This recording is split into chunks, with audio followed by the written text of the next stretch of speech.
Good evening to all of you. जैसा कि आपको पता है कि हमारी अकाउंटिंग एंड बुक कीपिंग की क्लासेस कंटिन्यूसली चल रही हैं फॉर फाइनेंस अकाउंट असिस्टेंट। इसमें मैंने 5 लेक्चर्स ऑलरेडी अपलोड कर दिए हैं। हमने पहला लेक्चर इंट्रोडक्शन टू अकाउंटिंग पढ़ा था और नेक्स्ट उसके बाद जब हम 3-4 क्लासेस उसके कंप्लीट किए थे, उसके बाद हमने बेसिक अकाउंटिंग टर्म्स वाला लेक्चर कंप्लीट किया था। उसके बाद मैंने MCQs भी कराए हुए हैं बहुत इंपॉर्टेंट, जिसने अभी तक वो नहीं देखे वो देख लीजिए। आज हमारी जो प्रीवियस क्लास हुई थी वो concept and convention of accountings में हुई थी। कुछ कंसेप्ट हमने कंप्लीट कर लिए थे, बट कुछ कंसेप्ट हमारे रह गए थे, तो आज हम कंप्लीट कर लेंगे सारे के सारे कंसेप्ट एंड कन्वेंशंस। आज वाला लेक्चर मिक्स रहने वाला है कंसेप्ट एंड कन्वेंशन का, तो आप आराम से समझिए। आपको कोशिश करूँगा मैं पूरे अच्छे तरीके से समझाने की कि इस चैप्टर में से जो क्वेश्चन आते हैं ना वो थोड़े से ना ट्रिकी क्वेश्चन आते हैं। तो जब तक आपको पूरी कंप्लीट कॉम्प्रिहेंसिव नॉलेज नहीं होगी, आप इसको अच्छे से जवाब नहीं दे पाओगे, मीन्स आंसर आउट नहीं कर पाओगे। तो हम आज की पहली कन्वेंशन के साथ चलते हैं, that is a consistency assumption. Consistency का मतलब, कंसिस्टेंसी आपको ऐसे लोकली और लेमैन क्या कहते हैं कि लगातार कोई चीज़ को बनाए रखना, है ना। कंसिस्टेंसी इन स्टडीज़ कि हम हमेशा लगातार पढ़ते हैं, रोज़ रोज़ पढ़ते हैं। अगर हम रोज़ कोई चीज़ को कंठस्थ करेंगे तो हमारे को अच्छी तरह से उस चीज़ पे पकड़ हो जाएगी। कंसिस्टेंसी असम्पशन कहती है accounting practice and principle once applied shall be applied year after year to meet the qualitative characteristics. वो बोलता है कि जो आपने अगर कोई एक प्रिंसिपल एक मेथड अप्लाई किया है एक साल में, उसको हम कंसिस्टेंसली हर साल में सेम रखेंगे। अभी उसने बोला कि हम सेम क्यों रखेंगे, क्योंकि अगर हम हर साल में सेम तरीके का मेथड यूटिलाइज करेंगे तो हमें अकाउंटिंग इन्फॉर्मेशन को अंडरस्टैंड करने में और कंपेरेबिलिटी करने में बहुत अच्छे से हेल्प मिलेगी। अदरवाइज़ अगर हम अच्छे से कंपैरिजन नहीं कर पाएंगे तो हम एक अच्छे रिजल्ट पे नहीं पहुंचेंगे। तो मैं आपको एग्जांपल देता हूं, जैसे हमारा डेप्रिसिएशन कैलकुलेट के मेथड होते हैं, रिटर्न डाउन वैल्यू मेथड होता है, एक स्ट्रेट लाइन मेथड होता है। उनमें इसमें हम क्या करते हैं, अगर हम हर साल में return down value method use करते हैं, अगर हम straight line value method use करते हैं, तो उसमें क्या होता है कि हमारी कंसिस्टेंसी बनी रहती है, कि हमें कभी भी डाउट नहीं रहने वाला किसी चीज़ में, और उसमें हमें परफेक्शन मिलती है कि हम हर साल एक ही चीज़ को यूटिलाइज़ कर रहे हैं। तो उसमें हम एक इतने अच्छे से एक्सपर्ट हो जाते हैं, और आराम से सबसे बड़ी चीज़ क्या है कि हम कंपेरेबिलिटी कर पाएंगे। अगर हम कंसिस्टेंसी नहीं रखेंगे तो हम कंपेरेबिलिटी नहीं कर पाएंगे। और comparability is also known as the growth factor. अगर हम कंपेयर करते हैं वो हमारे को हेल्प करती है ग्रोथ करने में। आई थिंक आपको ये वाला कंजम्पशन अच्छे से समझ आ गया होगा। नेक्स्ट हमारे पास आता है एक्यूरल। एक्यूरल का मतलब होता है transaction are recorded when they are entered into whether amount is exchange और नॉट। इसका मतलब होता है कि अगर ट्रांजेक्शन कैश वाली है, अगर ट्रांजेक्शन क्रेडिट वाली है, सारी की सारी in the books of accounts record की जाएंगी। बिकॉज देखो, अगर हम क्रेडिट पे ट्रांजेक्शन कर रहे हैं, फॉर एग्जांपल हम किसी को सोल्ड कर रहे हैं गुड्स 2,000 रुपये के ऑन क्रेडिट, तो 2,000 रुपये भी तो हमारा है, वो किसी का थोड़ी ना है। ऐसा थोड़ी करेंगे कि सिर्फ कैश वाले ट्रांजेक्शन रिकॉर्ड करेंगे, नॉन कैश ट्रांजेक्शन को रिकॉर्ड नहीं करेंगे। तो उससे क्या होगा, हमारी प्रॉफिट जो बिजनेस में पता लगेगा वो अच्छे से नहीं पता लगेगा, मीन्स इनकरेक्ट प्रॉफिट शो होगा। अगर हमें लॉस हो रहा है वो भी इनकरेक्ट होगा, हमारी जो बैलेंस शीट बन रही है वो भी सही से नहीं होगी, हमारा प्रॉफिट एंड लॉस अकाउंट बनता है वो भी अच्छे से नहीं बनेगा। मीन्स हमारे जितने भी प्रिपरेशन होंगे अकाउंट्स के, वो सारे के सारे बेटर वे में नहीं हो पाएंगे। इसलिए एक्रूरल अंजम्पशन हमें कहती है चाहे वो कैश की ट्रांजेक्शन हो चाहे वो क्रेडिट की हो, हमें सारी की सारी रिकॉर्ड करनी है, कोई भी ट्रांजेक्शन को छोड़ना नहीं है।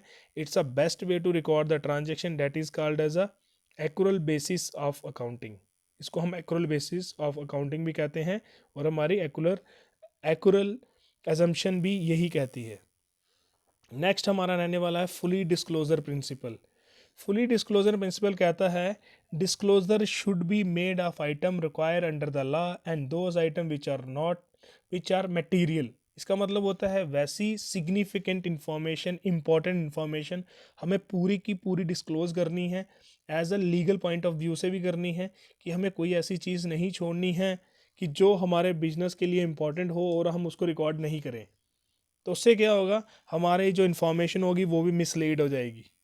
ठीक है ना, जब हम पूरे अच्छे से तरीके से कोई चीज़ शो नहीं करते तो मिसलीड हो जाती है इन्फॉर्मेशन। इसलिए ये प्रिंसिपल कहता है कि हर एक चीज़ को शो करना है। नेक्स्ट आता है मेटलिटी प्रिंसिपल।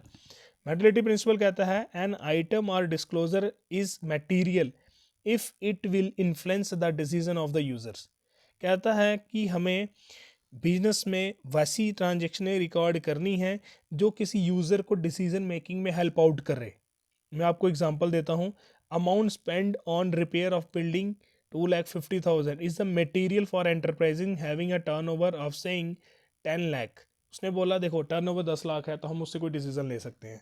अगर हमने बोला हमने एक रिपेयर किया बिल्डिंग में 2,50,000 तो हम उस पर भी एक डिसीजन आउट ले सकते हैं, वो भी एक फालतू की चीज़ नहीं है। ठीक है, मैटरनिटी भी आई थिंक समझ आ गया होगा। नेक्स्ट आता है कंजर्वेटिज्म प्रूडेंस। इससे क्वेश्चन हमेशा आता है एग्जाम में और मैं आपको अच्छे से समझाऊंगा, प्लीज़ आप थोड़ा सा अच्छे से अभी नोट डाउन कीजिए जो मैं चीज़ें बोलूँगा। Provide for all anticipated expenses and losses but do not account anticipated income and profit. वो कहता है कि हमारे बिजनेस में जितने भी एक्सपेंसेस एंड लॉसेस हो सकते हैं हम वो एंटिसिपेटेड ही देखेंगे, बट हमें जो प्रॉफिट होने वाले हैं और इनकम होने वाली है एंटिसिपेटेड, तो उसको हम नहीं करते कभी भी एक्सपेक्ट कि हमें इससे फ़ायदा हो जाएगा। देखो फ़ायदा हो जाएगा वो हमारे बिजनेस के लिए पॉजिटिव पॉइंट ऑफ व्यू है। अगर फ़ायदा नहीं हुआ तो वो लॉस हो जाएगा।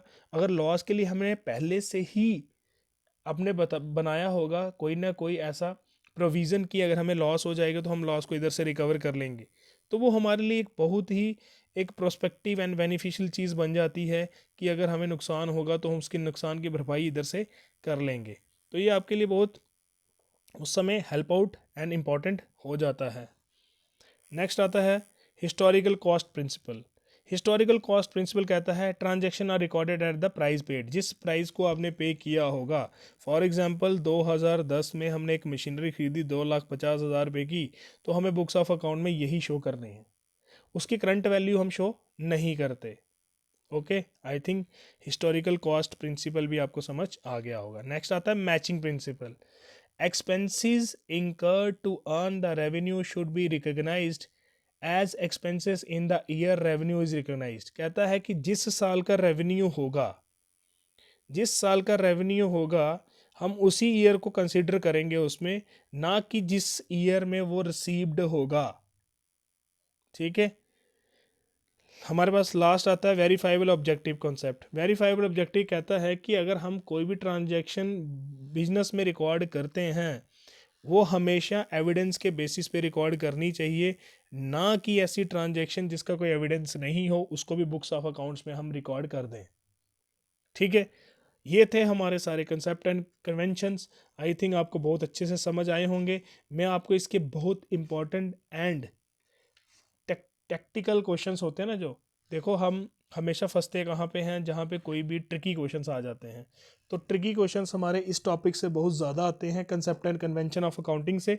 तो मैं कोशिश करूँगा आपके लिए बहुत सारे एमसीक्यूज़ लेके आऊँ इस टॉपिक से जो स्पेशली इसमें डील करते हैं, कि आपको कोई भी ऐसा क्वेश्चन ना हो फाइनेंस अकाउंट असिस्टेंट में जो एग्ज़ाम में आए और आपसे वो क्वेश्चन अटैम्प्ट ना हो। तो जिसने अभी तक चैनल को सब्सक्राइब नहीं किया वो कर लीजिए, और जितने भी एस्पेरेंट्स तैयारी कर रहे हैं उनके साथ ये वीडियो शेयर करो, क्योंकि मैं फ्री ऑफ कॉस्ट आपके लिए कोर्स लेके आ रहा हूँ। कोशिश करता हूँ डेली वीडियो डालने की, और मैं डेली वीडियो डालता भी हूँ, चाहे कभी लेट हो जाती है वीडियो पर मैं डेली डालता हूँ। तो मिलते हैं आपको कल इस टॉपिक के एमसीक्यू के साथ, तब तक के लिए गुड बाय।